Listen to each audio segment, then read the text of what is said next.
السلام عليكم ورحمة الله وبركاته. تاني horta marka hore waa ku salaamay. Tani oo sida muuqda dagaal ay galaysiin waxa la dagaalamaysaan waa niman international qaacida rag la yiraahdo iyo rag ceelasha biyaha fadhiyo fowdo dalka wax ka wado. Horta labadaasna ma idin sameeyeen uu la dagaalamaysiin rag ceelasha biyaha degan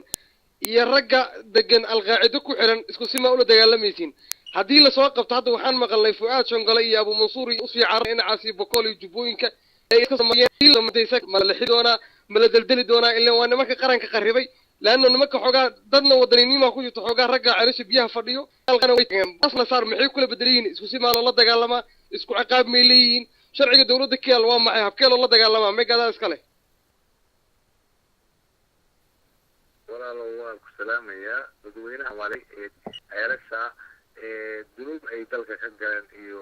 wax ay geysteen midna ma jiraan dad Soomaaliyeed oo qarqarga weeye hase yeeshee waxaan ku sheegayaa in godane iyo Fuaad ilaa iyo waqooyi ilaa iyo bari ilaa iyo Muqdisho nimanka qasaya weeye nimanka kulli qof walbaana sharci oo geeyo qaal doona mooyee qof dib oo salayn loo qaadayaa ma jiro nimankaas waa dambiilayaal argagixisada caalamiga ee adduunka ka shaqeynaya weeye waa nimankii Hargeysa qarxiyood ogeed oo saasay qarxiyeen halkaan bay ku wadaan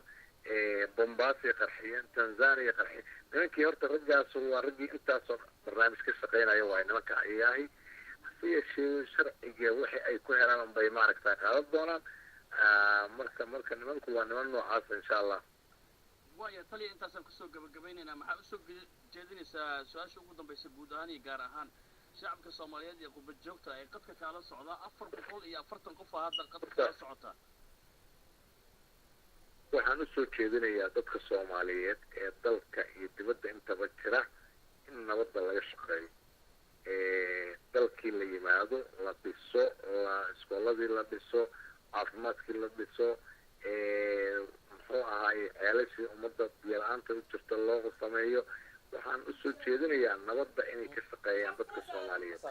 dalkeena haddaan annagu ka shaqeyn oo nabadda aanan ka shaqeyn cid nooga shaqeynaysaa ma jirto waxaan leeyahay dadka waalaheena Soomaaliyeed aqalgiinu inuu soo noqdo oo dagaal wiil kuma dhashay wiilaa ku dhinta mooye haddii ninkii saldaan rabo hal sano ka bacdi hal sano waa dhamaata hal sano u harta Sheekh Shariif halkaasna ninkii wax isku hayaa musharax banaanka yimaada ha noqdee oo ha tartamo laakiin dagaal waxba ka faa'iidamayne dagaalka in la joojiyo oo nabad lagu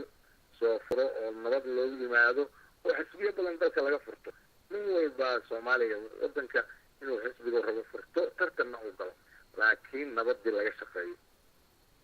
anigu intaas aan u baaqayaa dadka Soomaaliyeed ويا تلي أدي هذا ضمن سلطة وقت قد نسيسي وكاجم هاد علينا ضمان ولا لها قد كتيرة كران عرضي ما أنتوا بقى تكون سلام يان وأنا كاجم هاد علينا يان وقت قد نسيسي إن شاء الله بالله